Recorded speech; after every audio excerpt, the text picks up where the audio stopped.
En el programa de hoy, en Haití, paramilitares atacan un seminario e intentan tomar la sede del gobierno. Desde Cuba, congregación de religiosas polacas salvan a bebés del aborto y asisten a las madres. En su catequesis sobre las virtudes, el Papa destaca que la justicia no solo atañe a los tribunales, sino también a la ética en la vida diaria. En Irlanda, votantes rechazan enmiendas constitucionales contra los valores tradicionales de la familia.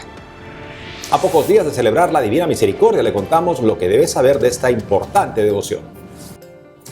Natalie, la alegría de la Pascua no cabe en toda una semana. Llena todo nuestro corazón, Eddie, y estamos muy contentos de estar con nuestros televidentes informando desde nuestros estudios en Lima, Perú. Gracias por acompañarnos en EWTN Noticias. Soy Eddie Rodríguez Morel. Bienvenidos, yo soy Natalie Paredes.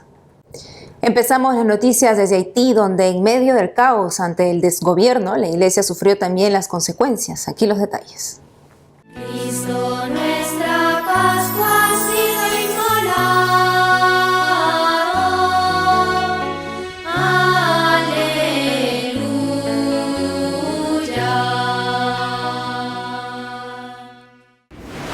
Puerto Príncipe, Haití. El seminario menor de los padres espiritanos fue atacado el lunes 1 de abril último por grupos armados. Los paramilitares incendiaron la sala de informática y saquearon la biblioteca del seminario. Además, varias camionetas y carros fueron calcinados. La Conferencia Haitiana de Religiosos dijo que los padres del Espíritu Santo tuvieron que resignarse a abandonar los locales luego de los momentos angustiosos. Observamos con indignación cómo los hijos de la patria atacan sin escrúpulos la propiedad privada y del Estado y ponen en peligro la vida de otras personas que parecen no tener ningún valor a sus ojos. Los obispos expresaron en su comunicado que los misioneros espiritanos fueron los últimos en una larga lista de religiosos y laicos víctimas de la violencia.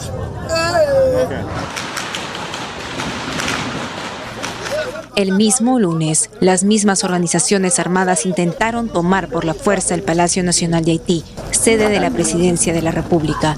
5 funcionarios resultaron heridos, uno de ellos está grave. Pétionville, 29 de marzo, Viernes Santo. A pesar del clima de miedo, un gran número de fieles llegó a la iglesia San Pedro para la procesión del Viernes de Dolor. El recorrido fue dentro del templo por la violencia. La situación del país no nos deja opción de salir a la calle. Estamos obligados a hacer el Vía Crucis dentro de la iglesia. Debe hacerse en las calles para que todos los hijos de Dios puedan seguir la procesión, pero no podemos cruzar el camino. No podemos debido a las pandillas que tomaron las calles de Haití. Durante la homilía, el padre Gerlain Chancy describió la desesperada situación en Haití. Estamos viviendo esta situación de miseria, muerte, asesinatos e incendios. Esta es la devastación sistemática que vivimos hoy.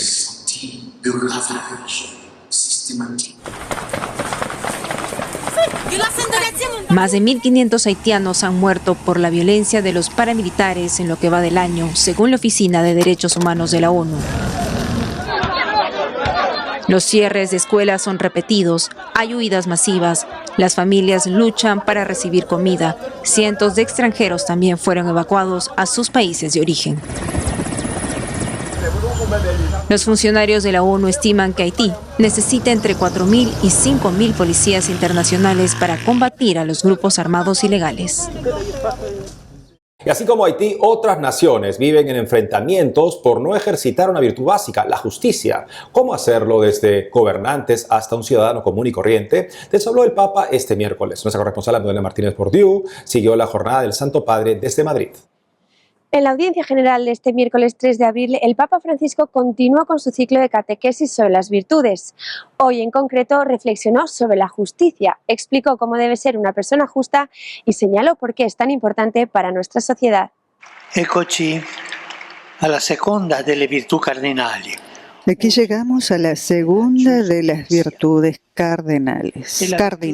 Hoy hablaremos de la justicia. Es la virtud social por excelencia. El Catecismo de la Iglesia Católica la define así: la virtud moral que consiste en la constante y firme voluntad de dar a Dios y al prójimo lo que les es debido. Esta es la justicia. El Papa Francisco también remarcó que la justicia no pertenece solamente a los tribunales, sino que forma parte de la ética de nuestro día a día. Asimismo, advirtió que sin justicia no hay paz. Sin justicia no hay paz. De hecho, si la justicia no se respeta, se generan conflictos. Sin justicia, se consagra la ley del fuerte sobre el débil, y esto no es justo. El hombre justo es recto, sencillo, directo, y no usa máscaras. Se presenta tal como es. Dice la verdad. En sus labios a menudo se encuentra la palabra gracias. Sabe que por muy generosos que nos esforcemos ser, quedamos deudores de nuestro prójimo. Si amamos, es también porque hemos sido amados primero. Al finalizar la audiencia general, el Papa Francisco protagonizó un emotivo momento al recordar a las víctimas de la guerra en Ucrania. Ante los fieles que se reunían en la plaza de San Pedro del Vaticano y visiblemente emocionado, el Papa Francisco enseñó el rosario y un libro con el Nuevo Testamento y los salmos que pertenecían a un soldado que ha fallecido en la guerra de Ucrania con tan solo 23 años. Tengo entre mis manos un rosario y un libro del Nuevo Testamento, dejado por un soldado muerto en la guerra. Este chico se llamaba Alejandro, 23 años. Alejandro leía el Nuevo Testamento y los Salmos y había subrayado en el libro de los Salmos el Salmo 129, del profundo: a ti te grito, oh Señor, Señor, escucha mi voz. Y este chico de 23 años murió en Advika, en la guerra. Dejó ante sí una vida, y este es su rosario y su Nuevo Testamento, que él leía y rezaba. Yo quisiera hacer en este momento un poco de silencio, que todos hagamos, pensando en este muchacho y en tantos como él, muertos en esta locura de la guerra. La guerra destruye siempre. Pensemos en ellos y recemos. El Santo Padre también posó su mirada sobre la guerra en Tierra Santa y lamentó la muerte de 7 voluntarios que repartían ayuda humanitaria en Gaza, que fueron asesinados durante un ataque israelí. Vuelvo a renovar mi firme pedido de un inmediato cese al fuego en la franja de Gaza. Expreso mi profunda amargura por los voluntarios asesinados mientras estaban comprometidos en la distribución de las ayudas humanitarias en Gaza. Rezo por ellos y por sus familias. En Madrid, España, Almudena Martínez Bordiú para EWTN Noticias. Y ahora nos vamos a Cuba. En la provincia de Camagüey, 2 religiosas polacas salvan a niños del aborto y su labor no queda ahí. Los detalles con nuestra corresponsal Rachel Díez. Ladies conoció el proyecto Esperanza cuando atravesaba la pérdida de su primer embarazo. Una amiga la invitó a la iglesia a escuchar a unas religiosas polacas que hablarían a mujeres en situación similar a la suya. Al poco tiempo, ella misma recibió un milagro.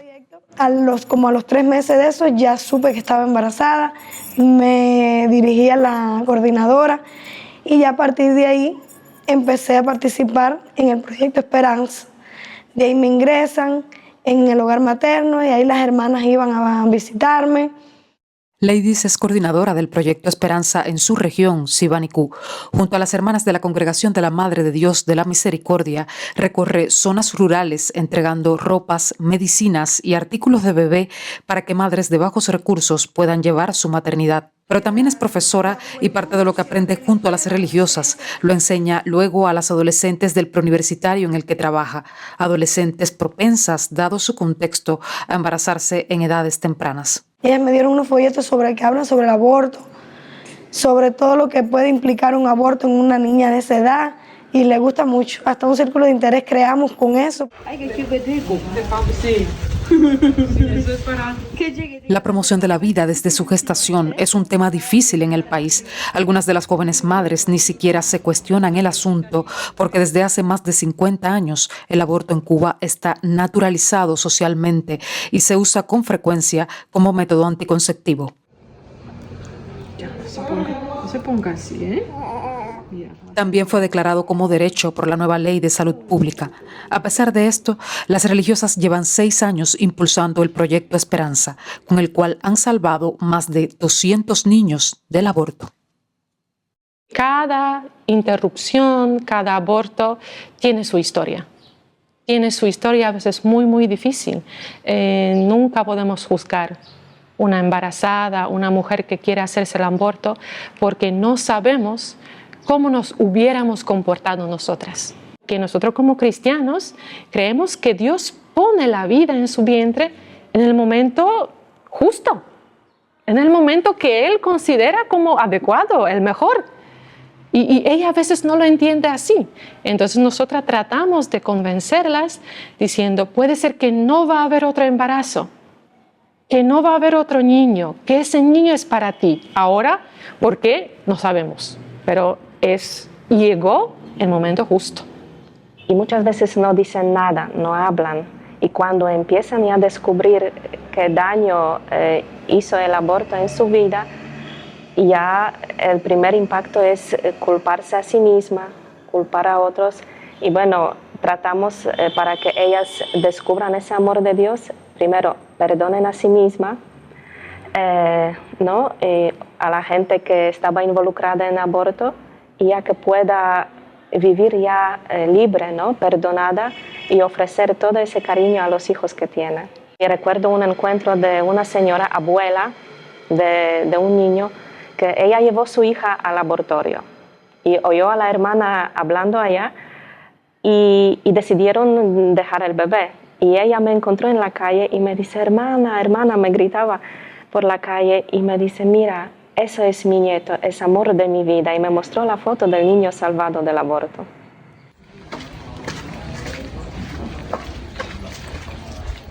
Las hermanas también rezan por los bebés en las salas de neonatología, algo atípico en los hospitales cubanos, lo cual lograron por petición de los propios médicos, quienes notaron que menos niños perdían la vida luego del primer año de visita de las religiosas. Ellas tomaron el compromiso de ayudar a las madres para que la cuestión económica no sea la razón que prime al recurrir a un aborto. El trabajo con la mujer es la nota fundamental de la Congregación de la Madre de Dios de la Misericordia, pero en Cuba han tenido que ampliar esa dimensión, acompañar a las madres hasta un año después de nacidos los niños. Las ayudan con cunas, pañales, ropas de los primeros meses, además de alimentos y artículos para los otros pequeños en caso de que tengan más hijos. También imparten talleres a las mujeres, creando una especie de red de apoyo mutuo entre ellas.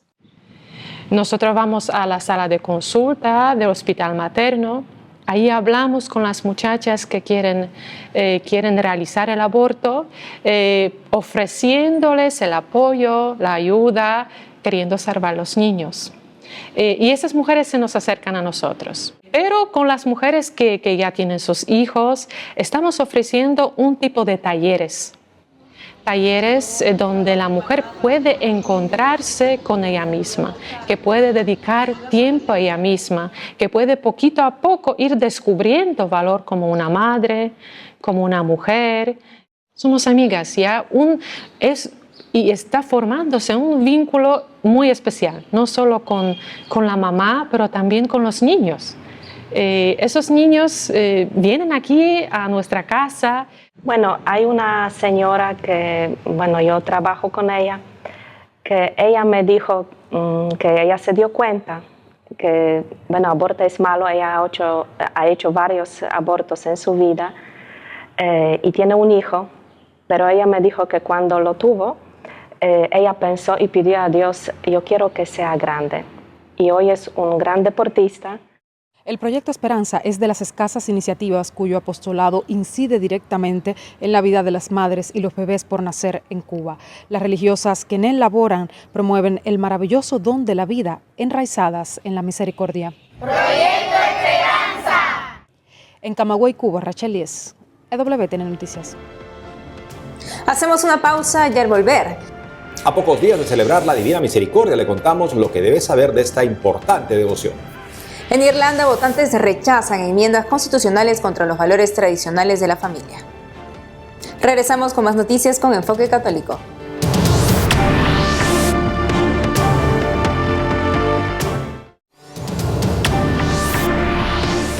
Recientemente los votantes irlandeses rechazaron una enmienda que habría alterado el concepto de la importancia de la familia tradicional y de la maternidad en la constitución de ese país. Para saber más al respecto, estamos con Shannon Mullen. Él es editor jefe del National Catholic Register y ha escrito un artículo sobre este tema.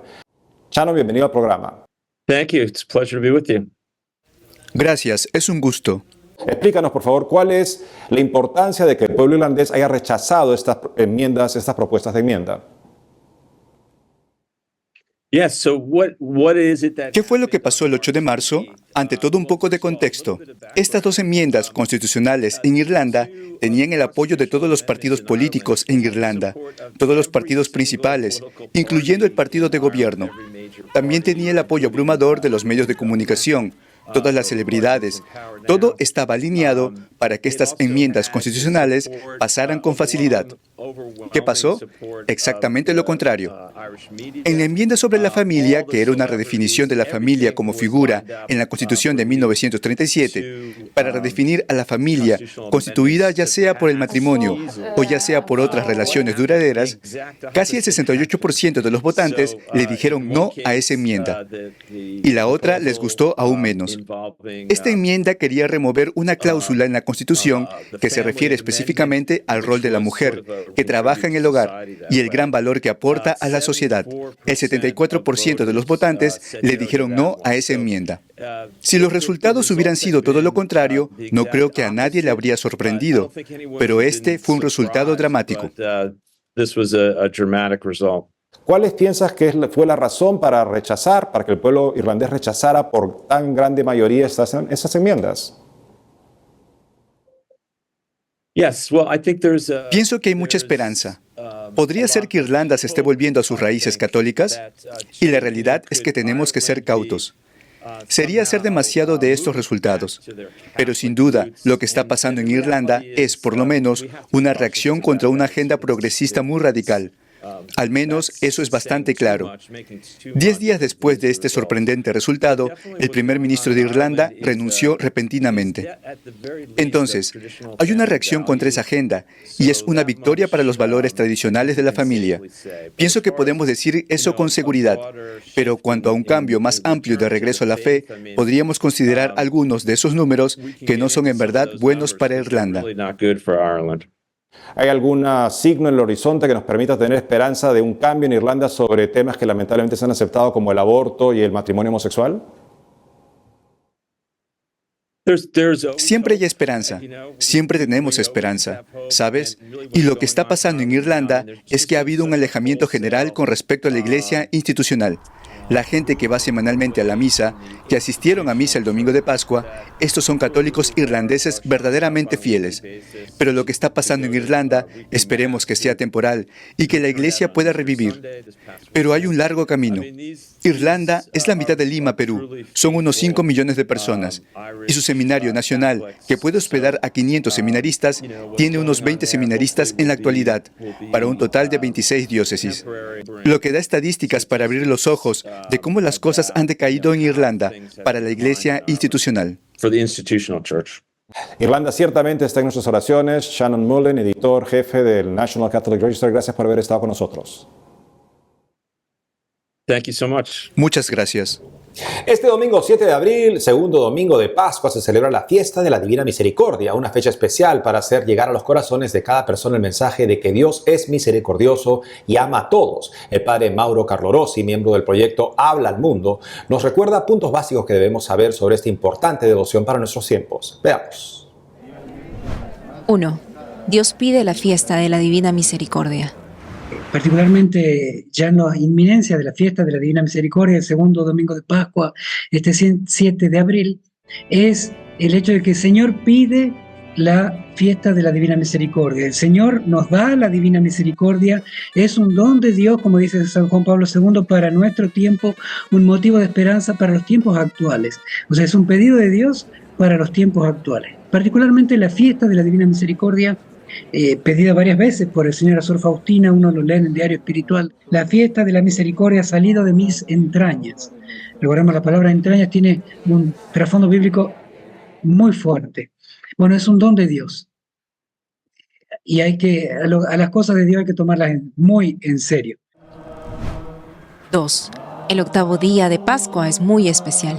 El octavo día de Pascua tiene un trasfondo en el Antiguo Testamento litúrgico y en el Nuevo Testamento muy fuerte, muy grande, muy importante, que el Señor nos está haciendo redescubrir. Es un día especial donde el 7 es superado por el 8, la plenitud humana, la plenitud terrena dada por Dios, llega a una eternidad, una plenitud divina, el 8. Entonces, es algo realmente muy bíblico y del Nuevo Testamento. Los primeros cristianos, el 8 les era fundamental, les era muy importante, era el día en el cual se celebraba, o sea, al octavo día de la Pascua se celebraba de una manera incluso más solemne, se celebraba el amor de Dios que inspiraba toda la obra redentora. Y eso es algo que en estos tiempos, hasta antes de Jesús misericordioso, se había perdido, ¿no? Jesús rescata algo que es propio del Antiguo y del Nuevo Testamento. 3. El perdón total de las culpas y las penas. Hay al menos 3 teólogos contemporáneos, por supuesto, que afirman de que la gracia de ese día, porque el Señor le dice a Sor Faustina, el alma que se confiese y reciba la Santa Comunión obtendrá el perdón total de las culpas y de las penas. En ese día están abiertas todas las compuertas divinas a través de las cuales fluyen las gracias. Entonces, 3 teólogos afirman de que la gracia de ese día sería superior a la de una indulgencia plenaria, que sería como la renovación de la gracia bautismal y con unas exigencias como la confianza. Siempre que uno se haya confesado, recibir la comunión en ese día, pedir la gracia especial con el requisito de la confianza en Dios, la confianza en su infinita misericordia y obra de misericordia al prójimo. Son requisitos mucho menores a lo que una indulgencia plenaria común que se puede ganar en cualquier día, todos los días del año, bueno, trae la gracia de esta fiesta. Así que es un verdadero tesoro del cual se habla poco, de a poquito se va sabiendo cada vez un poco más, pero que hay que redescubrir porque el Señor está queriendo que demos culto a su misericordia, que adoremos su principal atributo divino, el cual realmente nos cambia, nos da una motivación y un esplendor a nuestra fe desde el principal atributo de Dios, porque nos hace redescubrir todo lo que Dios es en sí mismo y lo que piensa de nosotros y cómo nos quiere. Más para su preparación para la fiesta de la Divina Misericordia, una breve recopilación de las meditaciones de Santa Faustina Kowalska en religionenlibertad.com. Hoy se recuerda a Santa María de Egipto, la primera mujer que se retiró al desierto para una vida de oración y penitencia. Pidamos a la Santa interceder por la crisis en Gaza, frontera con Egipto. Desde Venezuela nos cuenta más Víctor Monasterios, pasionista de la diócesis de Petare.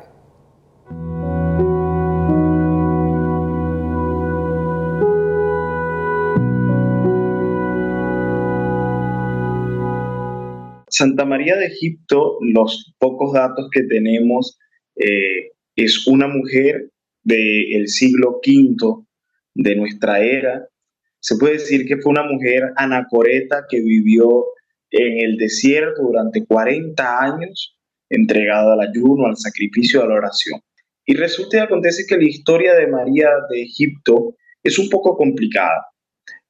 Las biografías nos dicen que era una mujer que amaba la libertad y por eso se escapó de su casa con 12 años para vivir una vida entregada a los placeres del mundo. Con la llegada de María a Jerusalén y cuando trata de entrar al lugar santo, que es el Santo Sepulcro, se da cuenta que una fuerza sobrenatural le impide la entrada a este lugar.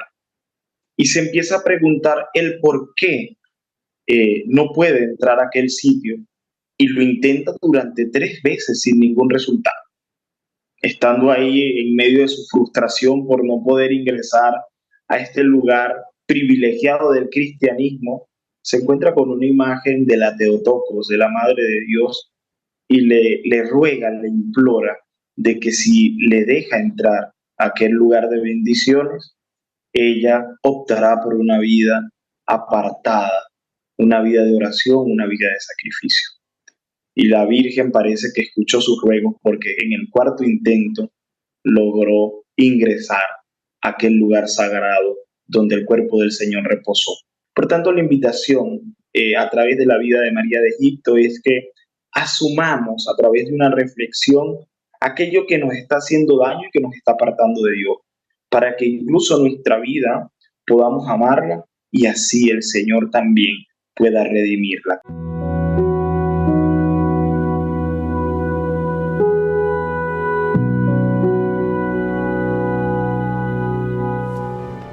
Amigos, hemos llegado al final del programa. Ha sido un gusto estar con ustedes. No dejen de seguirnos por las redes sociales y también de lunes a viernes a las 12 del mediodía, hora de Miami, en Radio Católica Mundial y su programa Más que Noticias con un servidor. Hasta entonces.